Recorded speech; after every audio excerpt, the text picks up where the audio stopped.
2021년 6월 5일 토요일 새벽 기도를 함께 드리겠습니다. 하나님의 말씀은 사도행전 17장 1절부터 34절까지의 말씀입니다. 그들이 암비볼리와 아볼로니아로 다녀가 데살로니가에 이르니 거기 유대인의 회당이 있는지라. 바울이 자기의 관리대로 그들에게로 들어가서 새 안식일에 성경을 가지고 강론하며 뜻을 풀어 그리스도가 해를 받고 죽은 자 가운데서 다시 살아나야 할 것을 증언하고 이르되 내가 너희에게 전하는 이 예수가 곧 그리스도라 하니 그 중에 어떤 사람 곧 경건한 헬라인의 큰 무리와 적지 않은 귀부인도 구원함을 받고 바울과 실라를 따르나 그러나 유대인들은 시기하여 저자의 어떤 불량한 사람들을 데리고 때를 지어 성을 소동하게 하여 야손의 집에 침입하여 그들을 백성에게 끌어내려고 찾았으나 발견하지 못하매 야손과 및 형제들을 끌고 읍장들 앞에 가서 소리질러 이르되 천하를 어지럽게 하던 이 사람들이 여기도 이르매 야손이 그들을 맞아들였도다. 이 사람들이 다 가이사의 명을 거역하여 말하되 다른 임금 곧 예수라 하는 이가 있다 하더이다 하니 무리와 읍장들이 이 말을 듣고 소동하여 야손과 그 나머지 사람들에게 보석금을 받고 놓아주니라. 밤에 형제들이 곧 바울과 실라를 베레아에 보내니 그들이 이르러 유대인의 회당에 들어가니라. 베레아에 있는 사람들은 데살로니가에 있는 사람들보다 더 너그러워서 간절한 마음으로 말씀을 받고 이것이 그런가 하여 날마다 성경을 상고하므로 그 중에 믿는 사람이 많고 또 헬라의 귀부인과 남자가 적지 아니하나 데살로니가에 있는 유대인들은 바울이 하나님의 말씀을 베레아에서도 전하는 줄을 알고 거기도 가서 무리를 움직여 소동하게 하거늘 형제들이 곧 바울을 내보내어 바다까지 가게 하되 실라와 디모데는 아직 거기 머물더라. 바울을 인도하는 사람들이 그를 데리고 아덴까지 이르러 그에게서 실라와 디모데를 자기에게로 속히 오게 하라는 명령을 받고 떠나니라. 바울이 아덴에서 그들을 기다리다가 그 성에 우상이 가득한 것을 보고 마음에 격분하여 회당에서는 유대인과 경건한 사람들과 또 장터에서는 날마다 만나는 사람들과 변론하니 어떤 에피쿠로스와 스토아 철학자들도 바울과 쟁론할세 어떤 사람은 이르되 이 말쟁이가 무슨 말을 하고자 하느냐 하고 어떤 사람은 이르되 이방신들을 전하는 사람인가 보다 하니 이는 바울이 예수와 부활을 전하기 때문이러라. 그를 붙들어 아레오바고로 가며 말하기를 내가 말하는 이 새로운 가르침이 무엇인지 우리가 알 수 있겠느냐. 내가 어떤 이상한 것을 우리 귀에 들려주니 그 무슨 뜻인지 알고자 하노라 하니 모든 아덴 사람과 거기서 나그네 된 외국인들이 가장 새로운 것을 말하고 듣는 것 이외에는 달리 시간을 쓰지 않음이더라. 바울이 아레오바고 가운데 서서 말하되 아덴 사람들아 너희를 보니 범사에 종교심이 많도다. 내가 두루다니며 너희가 위하는 것들을 보다가 알지 못하는 신에게라고 새긴 단도 보았으니 그런즉 너희가 알지 못하고 위하는 그것을 내가 너희에게 알게 하리라. 우주와 그 가운데에 있는 만물을 지으신 하나님께서는 천지의 주제시니 손으로 지은 전에 계시지 아니하시고 또 무엇이 부족한 것처럼 사람의 손으로 섬김을 받으시는 것이 아니니 이는 만민에게 생명과 호흡과 만물을 친히 주시는 이심이라.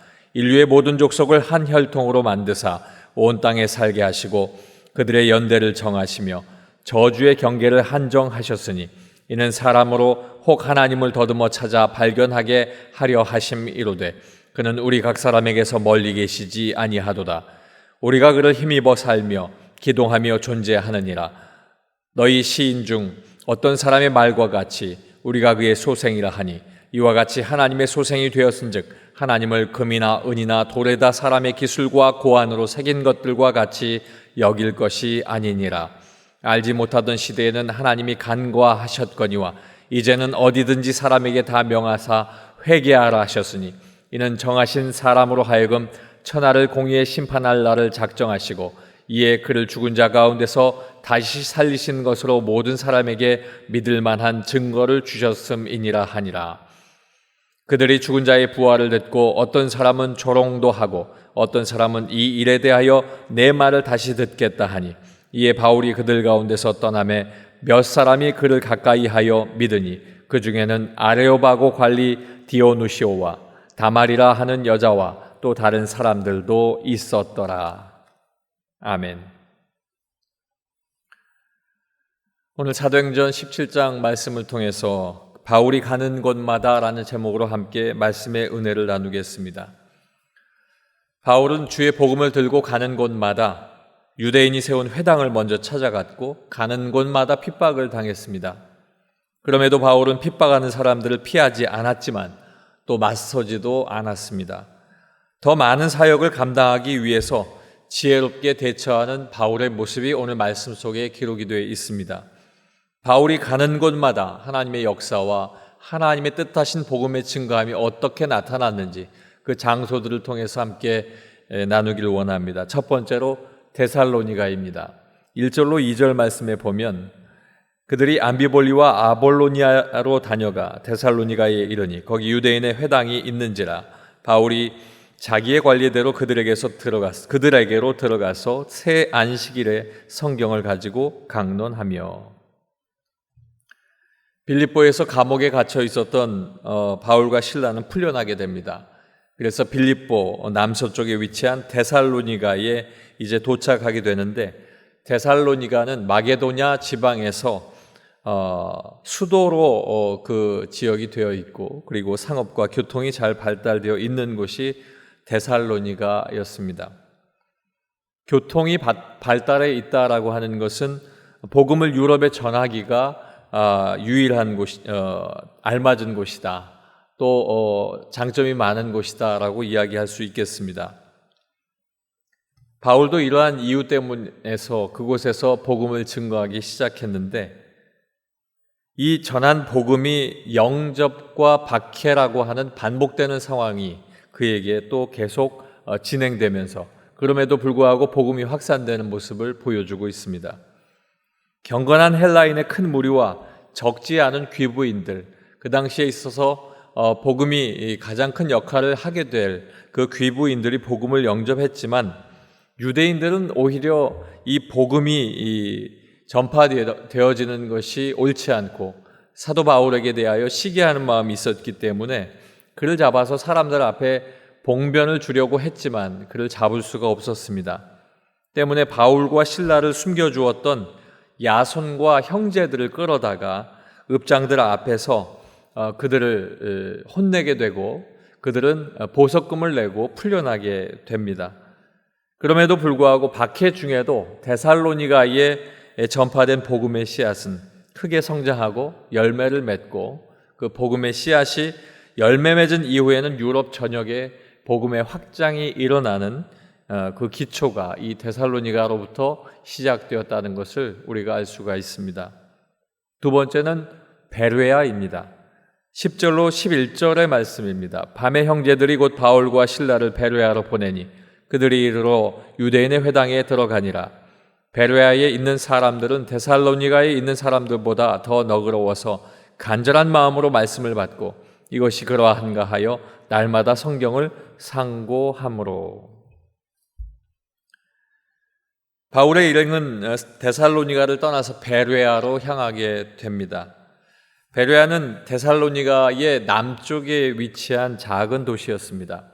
그런데 이 베레아에 있는 사람들은 데살로니가 사람들보다 더 편견 없이 복음을 받아들이기 시작했습니다. 바울이 전한 복음과 구약의 말씀을 진지하게 생각하고 선포한 예수님에 대한 그 이야기를 마음에 받아서 예수님을 영접한 모습을 보게 됩니다. 복음이 순조롭게 선포되는 것 같지만 데살로니가의 유대인들은 이 베레아까지 뒤쫓아와서 사람들을 선동하고 그리고 박해하게 됩니다. 사도 바울의 복음의 사역을 방해한 것입니다. 하나님의 말씀에 무지한 이들이 복음에 대한 박해가 자신들이 섬기고 있는 하나님에 대한 종교적인 열심으로 착각하고 있는 상황이었고 이 착각은 영적인 무죄로서 하나님 앞에 범죄한다는 사실을 그들은 알지 못하고 있었던 것입니다. 그리고 유대인들의 이 무지한 박해는 오히려 복음이 빠르게 전파될 수 있는 그런 확장성을 가지게 되었고 이 원인이 그들의 박해였기 때문에 이 또한 하나님의 섭리였음을 우리가 알 수 있습니다. 이 베레아 사람들처럼 우리 역시 복음을 받아들이고 또 그 복음 앞에서 하나님 앞에 온전히 서는 귀한 은혜가 우리의 삶터 위에 있기를 간절히 소망합니다. 마지막 세 번째 지역은 아덴입니다. 16절로 17절까지의 말씀을 보겠습니다. 바울이 아덴에서 그들을 기다리다가 그 성에 우상이 가득한 것을 보고 마음에 격분하여 회당에서는 유대인과 경건한 사람들과 또 장터에서는 날마다 만나는 사람들과 변론하니. 사도 바울 일행은 배를 타고 아덴에 이르게 됩니다. 아덴은 헬라 문화의 중심지로 최고의 철학과 예술로 유명한 지역이었습니다. 문화적으로 번창했지만 영적으로 심하게 부패한 곳이었습니다. 이 아덴에는 아레오바고라고 하는 곳이 있는데 이곳은 아덴의 높은 곳에 위치한 최고 회의와 법정으로 쓰이는 장소입니다. 왕의 자문 역할을 하는 장로들이 이곳에서 심사를 하게 되는데 새로운 철학과 또 종교에 관한 일들을 심사하기도 합니다. 아레오바고 평의소에 바울이 연행됐습니다. 그리고 돌단에 올라가서 이제 그 심사를 받게 되는 과정에 있을 때에 사도 바울은 오히려 돌단에서 복음을 선포하게 됩니다. 바울은 아덴 사람들이 복음을 잘 이해할 수 있도록 그들이 좋아하는 철학적인 것으로 그들에게 복음을 선포하게 되는데 그것은 세 가지로 나눠 볼 수가 있습니다. 첫째는 오직 하나님만이 만유의 주제이시며 모든 사람들에게 생명과 호흡과 만물을 주셨다, 이렇게 증거하게 됩니다. 그것이 24절에 나오는 말씀입니다. 두 번째는 온 인류가 하나님께서 창조하신 한 혈통이고 오직 인간은 하나님을 찾고 또 하나님을 발견해야 존재할 수 있다라고 그렇게 증거하고 있는데 이것은 28절에 나옵니다. 세 번째는 회개하고 하나님을 우상화하지 말고 심판의 날을 정해서 예수 그리스도를 죽은 자 가운데서 살리시고 모든 사람에게 믿을 만한 증거를 주신 바로 그 하나님의 아들 주이심을 믿으라라고 선포하게 되는데 이것이 30절로 31절에 나오는 말씀입니다. 그럼에도 불구하고 그들이 조롱하게 됩니다. 그들이 조롱하자 사도 바울은 그곳을 다시 떠나게 됩니다.